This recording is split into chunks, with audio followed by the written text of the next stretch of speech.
little bit longer. That first song they did, you'll know in a little bit, I threw that on them today. And you guys did a great job with it. I didn't even know y'all were going to make it a part of the worship set. It's good. Man, guys, look around. This is an amazing, I don't even know if I'm going to be wearing my glasses because it's not any secret that, I get a little emotional, but I've been here 6 months, and this is emotional to me. I can't imagine how it is for some of you guys. We're going to do a ceremony here in a little bit and present those that have served here as pastors and worship leaders and deacons. And we have some stuff we have some Bibles we're going to present to them. That's going to be afterwards. But I just want to take a few minutes of your time. And someone asked me, why are these bricks here? And I did a message this past Sunday called Brick by Brick, and it's that, hey, the church is not this building, but it's us, and each one of us are a brick. And what it is, we challenged those that were here last Sunday. I don't know who decided. I think sometimes people just see me on like on the social media, and they're like, I'm going to call in the middle, and they got my attention. But we challenge everybody to come and take a brick, put their name on it, put it here as saying, hey, I'm going to be a part of what God's doing in this community, part of what God's doing in this house. So I left them up here. I talked to Pastor Mark. We left them up here now because there's some people that weren't here this past Sunday, and they're like, can we add a brick? Can we add a brick? And I said, you'll get a chance tonight. So we're going to give everybody a chance at the end of service. You can come over here. There's markers behind these bricks, and you can sign one of them and just move it over here to this area, to this, because one brick by itself, well, it don't achieve that much, right? You can cause havoc with one brick through the window, But you take a bunch of bricks, you put them together, and you can build a palace. And that's what God's doing, is building His kingdom with each and every one of us. We're just bricks in the hand of a master builder. I'm in awe tonight because I definitely don't deserve to be here and be up in front of you guys and celebrating the 70 years of Fairlawn. But I'm so excited. I've been so excited about tonight. I have no idea. I just stopped counting how much coffee I've drank. I have drank so much coffee. I mean, I was just hyped up. Pastor Mark got to ring the bell 5 minutes till, and I was waiting for it to get zero. And I'm going to ring that bell, and I ripped the little thing out of there. But the bell still works, okay? You can still ring it, and we got someone here taking pictures. And if you want to get a picture taken after service with you ringing that bell, I want to just encourage you guys to do that. And then I'll just blame the ceiling being broke on you guys. That's how that works. You saw nothing, Cheryl. I'm excited about what God's doing here, though. It was a few months ago. I had a dream, and I shared it with Pastor Mark. I didn't have this dream just once. I had it twice. I had a dream that I was up here on the stage and just got done speaking, and I was walking down these steps here, and Pastor Mark came to me, and it was after the second service. He came to me, and he said, just one more to go. He put his hand on my shoulder, said, one more to go. I had that dream, and then a few weeks later, I had that dream again, and saying it was after the second service, just one more to go means 3 services. Now, when I mention that, especially like to some of the people that are here for 2 services already, and say, I believe that we're going to have a 3rd service here eventually at Fairlawn. The first, in their mind, is a little bit of freaking out because that means here even longer, and we're usually here till 2 o'clock already. But I do believe that we're not too far into where soon into the future we'll have 3 services here at Fairlawn Church, and I'm excited about it. I'm telling you, this has been a time, especially with COVID, a time where churches are closing their doors, where churches are down there just doing social media and stuff. And we here at Fairlawn, we have grown, and we continue to grow. And guys, there is so much favor on this church. Just the fact that I can pick up the phone, call 2 wing places, and they're like, yeah, I will give you wings. I sent somebody a message saying, hey, where did you get your chairs? Because we're looking to buy some chairs. And they're like, They told me where, which was the same place that we're looking to get them. And they said, hey, if in the time, until you get them, if you want, Westside's giving away some chairs. You can have those. And before we had these chairs in here, Spirit Life Church of God, we got rid of the pews and we didn't have any chairs, so I didn't want you guys to sit on the floor. And I was telling Pastor Riley about it. He goes, you know what? We'll take 100 chairs out of our sanctuary and let you guys use them. And we've been using that. We just took those back today. Show you something. Let me just brag on the church I grew up at for a little bit. Spirit Life Church of God. It used to be Palm Vista Church of God. We took these chairs back today, this morning. When we dropped them off, Pastor Riley was there. Their youth pastor, Kevin, and their children's pastor, Ben, who's also is doing our children right now, and does it on Saturday nights at Blueprint. And I gave them their chairs, and I said, thank you guys so much for using that. And I said, we got to go back. We're got set it up tonight. We got back here 5 minutes later. Pastor Riley, Kevin, and Ben showed up here, and they were with carts bringing these chairs in, helping us set up. I'm just going to tell you something. There's not many pastors of other churches, especially different denominations, that stops what they're doing and comes over here and helps get ready for a service. It blessed me so much. Just another where there's favor here on Fairlawn. We were given Common Ground Vineyard Church. They gave us a 15-passenger van that right now we got new tires on it. We got new hose. Pastor Mark's uncle owns a garage in Stewart, so they did that. We're just getting a paint job right now. It will be here tomorrow, so you guys will check it out on Sunday. It's like a brand new van. God just continues to bless us over and over again, and I'm just so happy to be a part of it. What? The carpet we got. Man, we could just go on. I could take all night, and I got a message to do, Mark, and you're gonna be telling me afterwards, hey, how I went over and stuff, and then I'll be like, you wanted me to talk about carpet. The title of this message, which is it's a 20-minute message. I know I said that during the Christmas candlelight service, but this time we had 20 minutes between Mark and myself, and so 10 minutes each. And I said, I don't think I can get across what I want to get across 10 minutes, so he gave me his 10 minutes, and I took it. And I had so much in my head. I usually write on my tablet. I have the table up here, but I don't. If I sit and get comfortable, I know I'm going to keep going, and it's going to be like 40 minutes. But so I did. I've never done this before. I grabbed this little book. It was my grandmother's book, actually, like it's like a diary or something. I don't know. And I just wrote down thoughts in my head. So it could be a little scary. But the title of my message is History in the Making. Now, history, because we're here, we're honoring the past, all right? Which is right now in the present, we're going to praise him. We are rejoicing in the present. That's what we've been doing, right? And then we call this a celebrate service, and you thought we were here to celebrate the past. No, we're here to remember the past. We're here to thank God for the past. We're here to celebrate the future.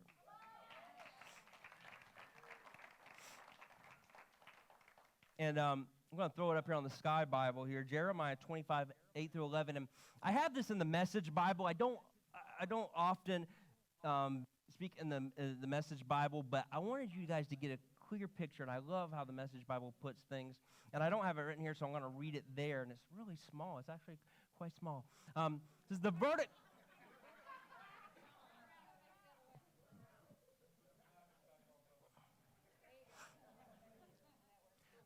The verdict of God of the angel armies on all this, because you have refused to listen to what I've said. Now, this is the prophet Jeremiah. He's prophesying over Israel here, and he says, because you have refused to listen to what I've said, I'm stepping in. I'm sending for the armies out of the north, headed by Nebuchadnezzar, king of Babylon, my servant in this. Now, if you were here a couple weeks ago, I talked about King Nebuchadnezzar. And King Nebuchadnezzar was definitely bipolar. If there was ever someone that needed like Xanax, King Nebuchadnezzar.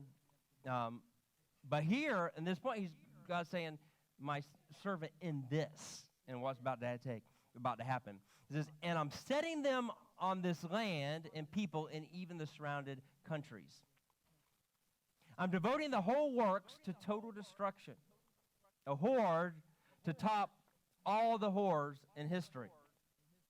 And I'll banish every sound of joy, singing, laughter, marriage, festivals, general workmen, candlelight suppers even.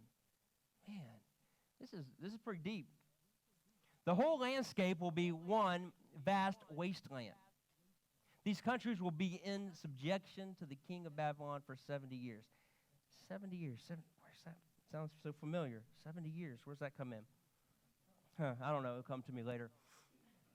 So this is Jeremiah. He's given this prophecy. Now, what takes place is, see, King Nebuchadnezzar in Babylon, they go into Jerusalem and they pretty much just tear the place up, wreak havoc. And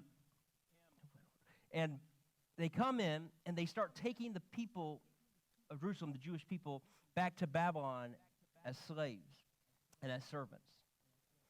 And this goes on for 70 years until King Cyrus comes in and he allows the Jews to go back to Jerusalem and rebuild the temple. Now, there's one guy that was here for all of it, the whole 70 years.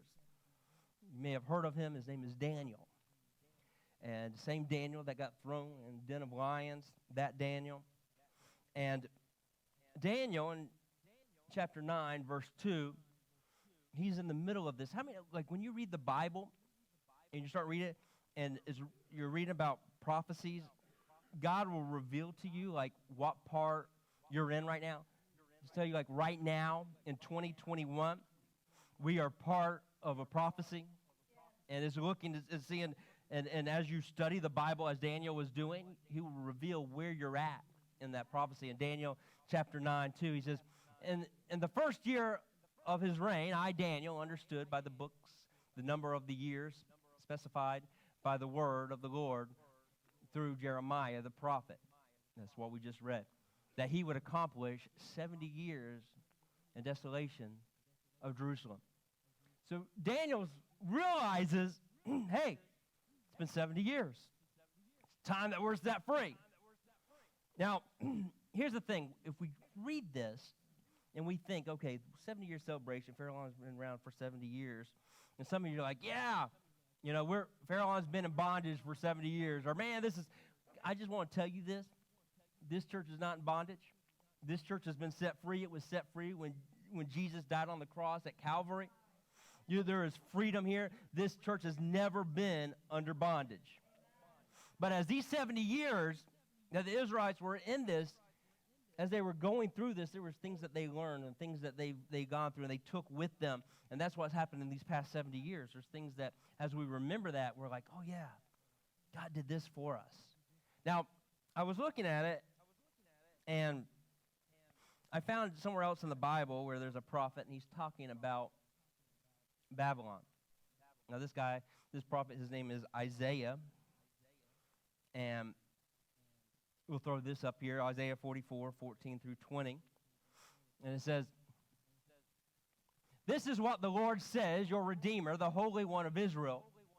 For your sakes I will send an army against Babylon, forcing the Babylonians to flee in those ships they are so proud of. I am the Lord, your Holy One, Israel's creator and king. I am the Lord who opened a way through the waters, making a dry path through the sea. So here's God, he's reminding the Israelites, hey, you remember, because this was another time they were in bondage, when they were in Egypt. And he's saying, hey, remember what I did for you before? You remember when I saved you from the sea? You couldn't even swim. You were just running to the sea. You didn't know where to go, and I just parted it. Oh, yeah, that's right. I remember that, God. That's when we got to see, like, Nemo and Willie and Flounder and all the other sea creatures. Yeah, that's right. God did do that. He did do that for me.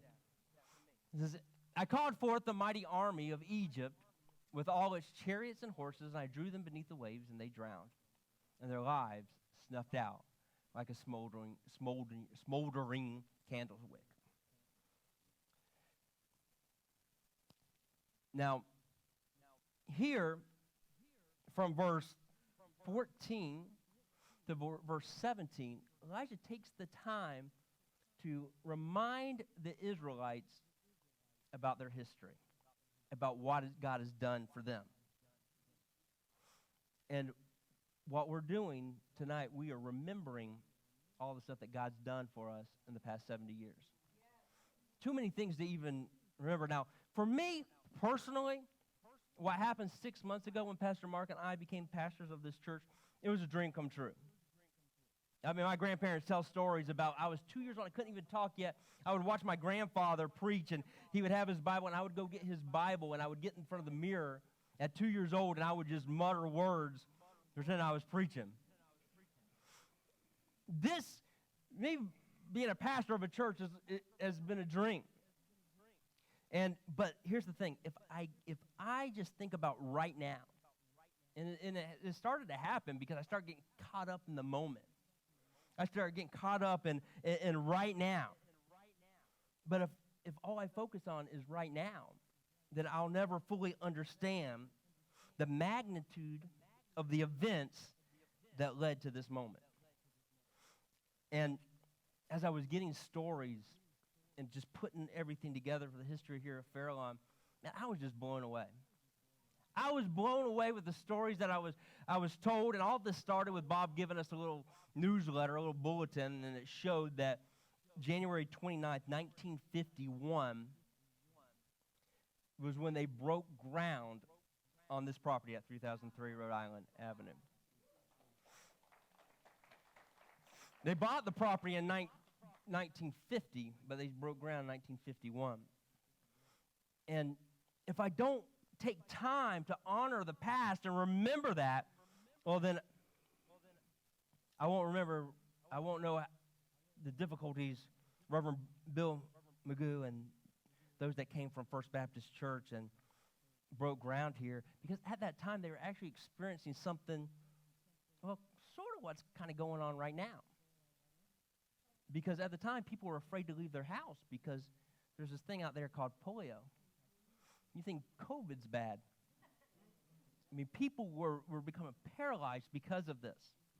And here, these group of people, led by Reverend Bill Magoo, they said, hey, you know what? We're going to break ground right here. And I'm sure at that time, people were like, you guys are crazy. Right here in the middle of this neighborhood, you guys are nuts. Nobody's going to come. People aren't even leaving their house. And said, no, we're going to do what God's called us to do and what God told us to do.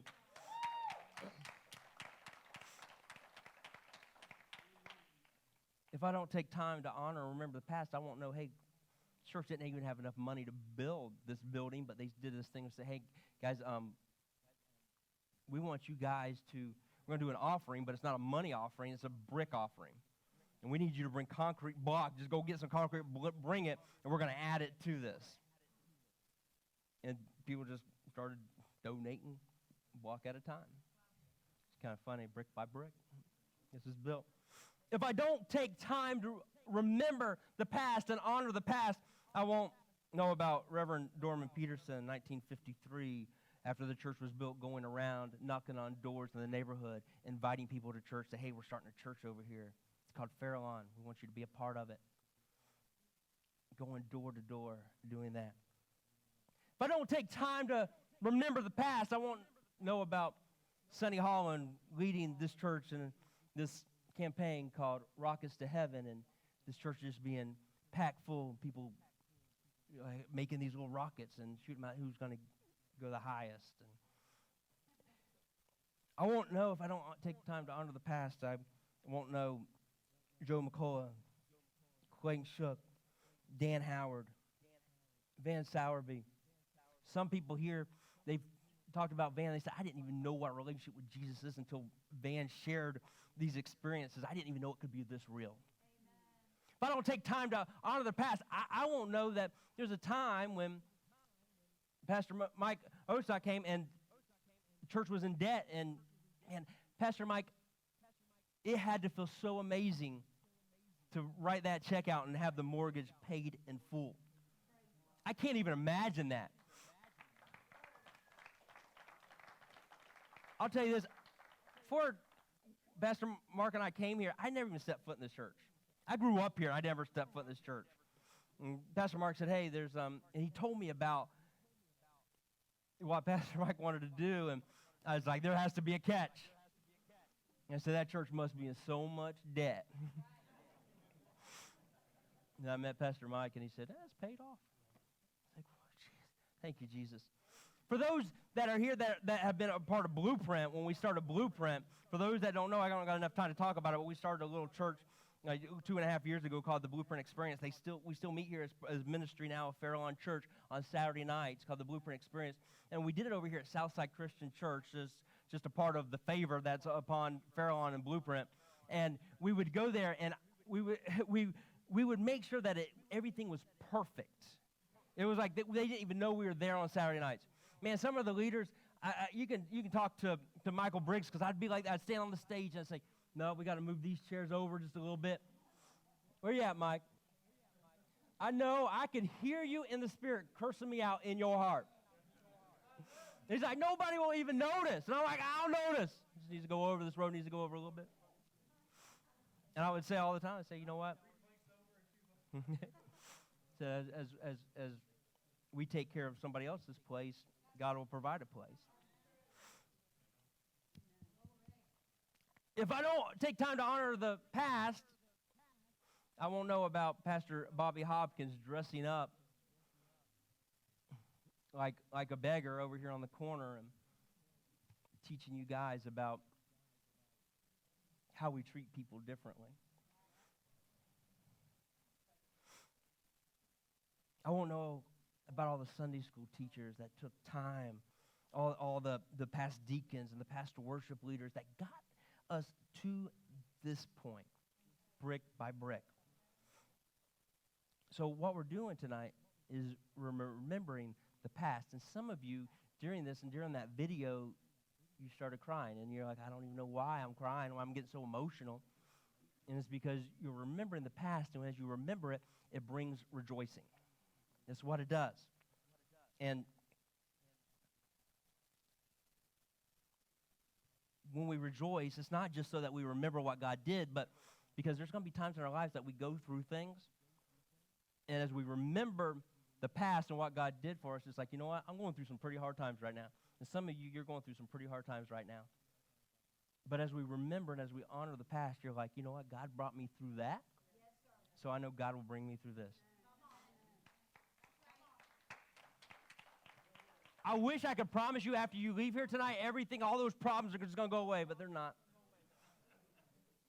As you leave here, all that stuff that was there, it may be waiting for you, but there's going to be a difference, because as you leave here, there's going to be joy. Amen. Why? Because you looked at you remembered, hey, what God did for us.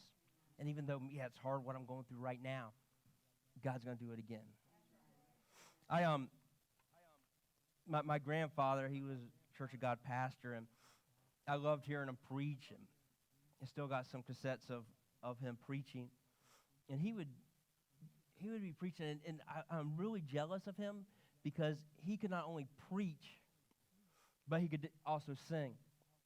And I can't sing, not at all. I wish I could. God probably made it where I can't sing, because I'd probably just sing all the time. But he would just be preaching, and he would stop, and he would sing that song that we sang to open up the service. And he would say,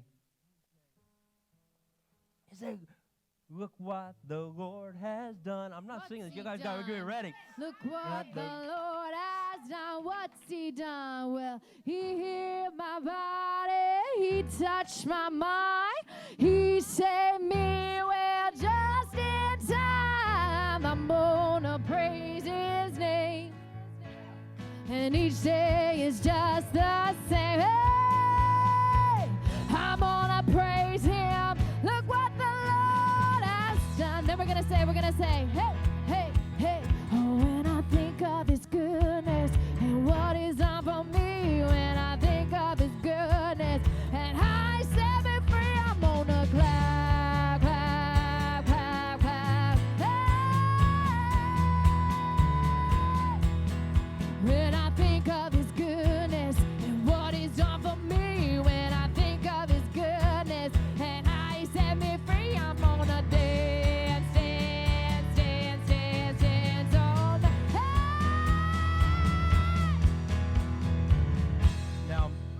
thing. This is what I've decided.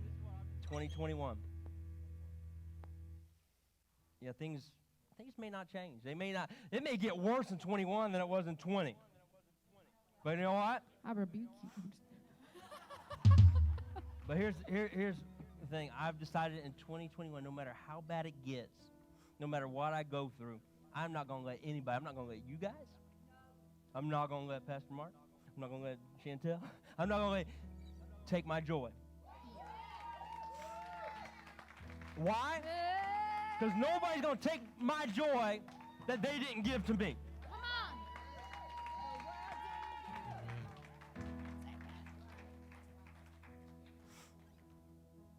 Remembering produces joy. But then look what it says in verse 18. I love this. It says, yeah, remember all that? Remember what God did? I think it's kind of funny because then Isaiah's like, this is God speaking through Isaiah. He's like, remember all I did? Forget all that. Well, he's not just saying forget it. He's saying don't dwell on that. That's right. Come on. Some of you are like, the good old days. Right. Let me tell you something. The days ahead are a lot better than the good old days. Come on. It says, remember I did all that? I got you through all that. Forget all that. It is nothing compared to what I'm going to do right now. Amen. For I'm about to do something, what? New. Wait, something like we did before, though, like, right? Like where people donated wings. Come on. You know, like gave us a van, and you had bricks. No, something new. See, I've already begun to do it, and you don't. It's like, don't you see it? Don't you see it? Come on. Some of us, we're so focused on how things used to be, and so focused on what God did then, and focused on how bad things are, and like we don't even take the time to see it. Come on. He says, we'll make a pathway through the wilderness. I will create rivers in the dry wasteland. I get pretty emotional when people talk about Fort Pierce because it's my hometown. I'm a Fort Pierce guy, you know. I mean, Port St. Lucie is okay. I'm Fort Pierce. Some people maybe compare it to a wasteland. I'm so excited what God's going to do. He's going to do a new thing. It says the wild animals in the field will thank me. Wild animals in the fields. The jackals. I don't even know what a jackal is. I don't know. And owls. Thank you. Thank you. Thank you. Some of you guys just don't know how to read the Bible. For giving them water in the desert. Yes, I will make rivers in the dry wasteland, so my chosen people can be refreshed.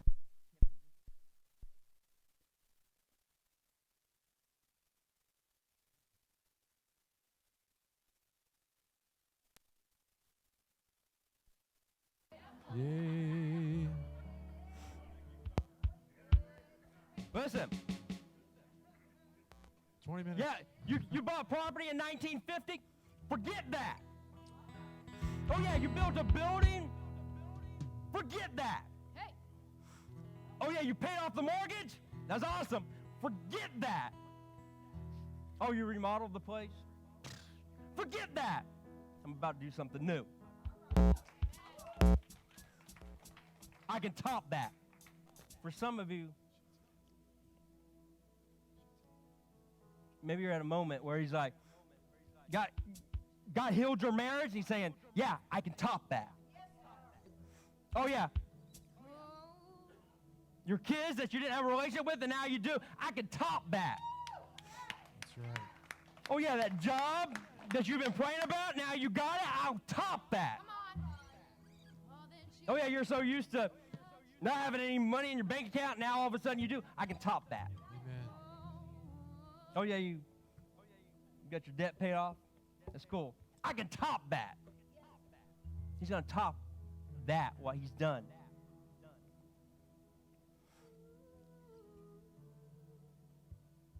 We have to honor the past. We have to. We have to remember the past, and we're going to do that. We're going to constantly do that. But I can tell you right now, it does not even compare to what's in the making. And I'm going to tell you this, baby, you are still in the making. You thought it was over? You say, oh, I'm pretty old, you know. I don't know if God... You're still in the making. What God's going to do with you right now is going to top what he's done with you before. Whatever happened to you, maybe this hurt. Maybe it's just stuff that you've hung on to. God's saying, give me that. Because you're in the making. And I got great things for you. Miss Ann, God gave me this word for you.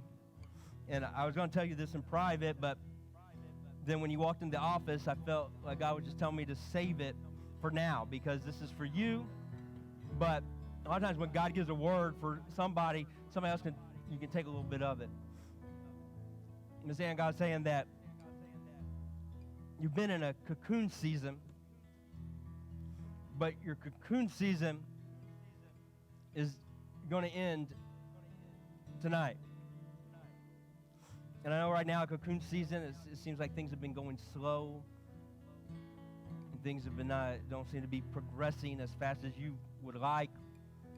And you've been in the cocoon season. There's things in this season that you had to go through to develop your wings.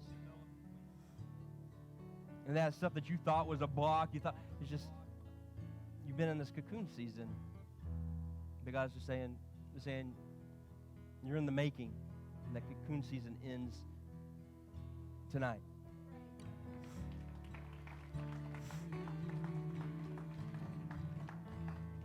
Some of you, you've been holding back. You've been holding things back. Maybe it's like, yeah, I know I should be singing on the praise team. I know I should be serving. I know I should be greeting. I know I should be being more involved. But you've been holding it back. And you've been holding things back. And because there's some things that you just don't want to let go of, because you're afraid that it'll never be the same, and you'll never experience those things the way you've experienced them before. But if you don't release what's in your hand, God can't release what's in his hand. Mark Peterson, can you come up here? I just want to hope you can help me demonstrate. Now, Mark, when we first got here, this guy came up and started talking to me about guardian angels and stuff, and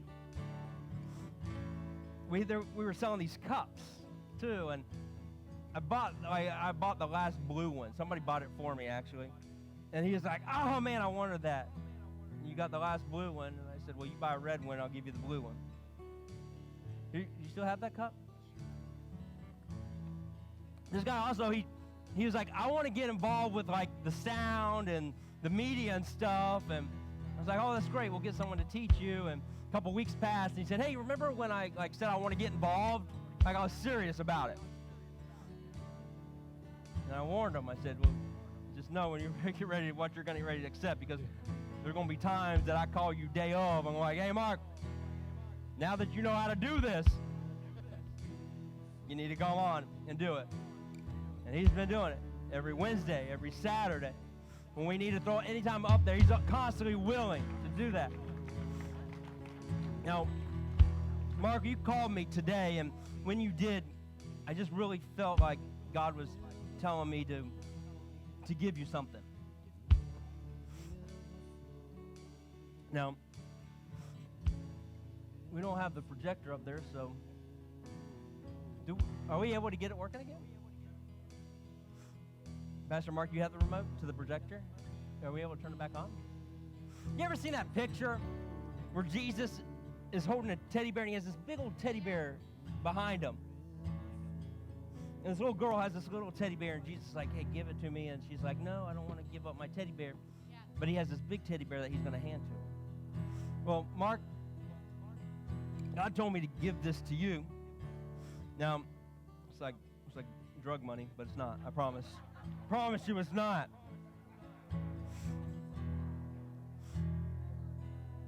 Now, I don't know why you're getting emotional like about it. God told me to give that to you. Now,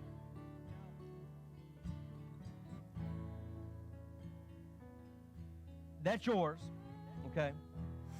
But I also got something else for you. But to get that, because I got it in my hand here. Now, you got to release what's in your hand, what you put in your pocket.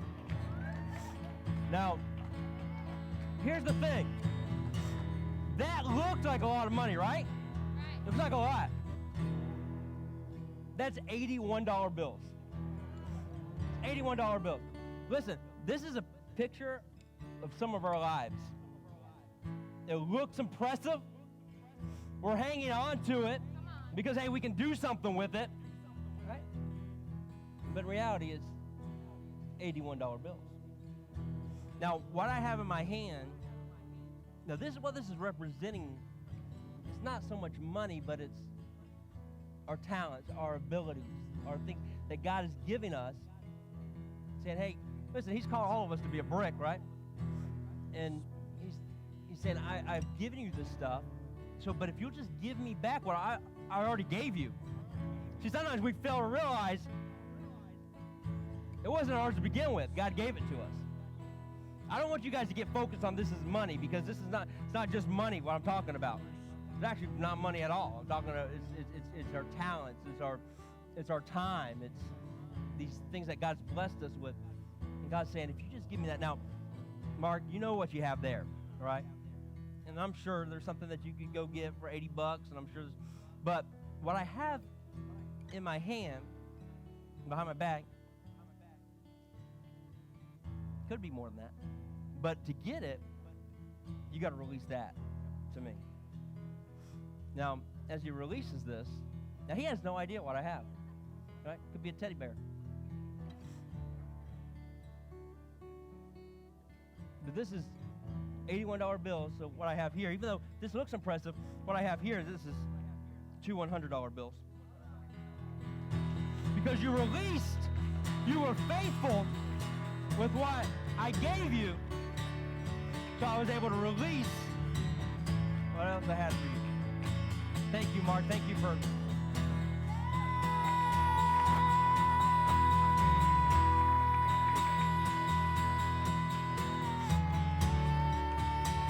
Hey, wait a minute, Mark. Because you're faithful with that, it's just kind of how the kingdom works. Because you were faithful with that, you get this back. You get it's all yours.